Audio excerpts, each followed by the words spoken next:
Yeah, for this project submission, the opportunity which I have identified is essentially the review of promotional materials for pharma companies.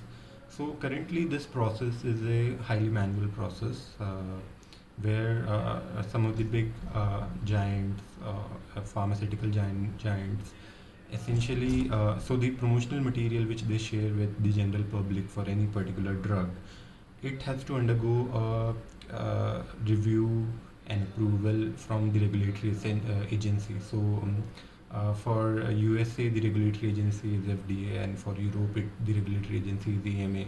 And these agencies have their detailed guidelines which the pharma companies must follow. So, when the promotional material is created, the promotional material is reviewed by human reviewers based on this guideline, and this is a very iterative process, a manual process, which for which there is a scope for error. So what we can do is we can build a AIML based solution, a product which essentially reviews the promotional material based on these guidelines, and then suggests, identifies the errors in the promotional materials, and the human reviewers then basically need to review these promotional materials. They do not have to do the manual task of they do not have to do the manual task of essentially going through the documents in detail.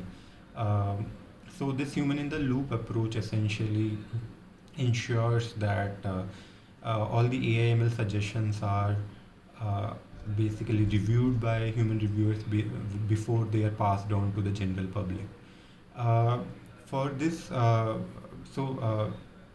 in terms of the ML design, the solution needs to be integrated with the document versioning tool of the companies, the pharma organizations, and as of now, quite a few document versioning tools are in use, such as IMR, Viva. So the ML solution needs to be integrated with that. In terms of validation, as I mentioned, that there will be a human in the loop, and the human in the loop will ensure that no invalid or incorrect suggestions are passed on to the public in general. In terms of potential risk in production, so the risks are the concept drift and data drift.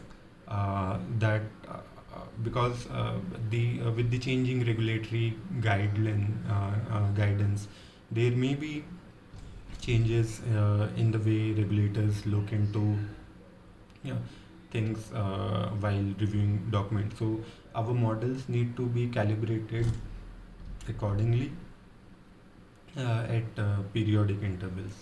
Thank you.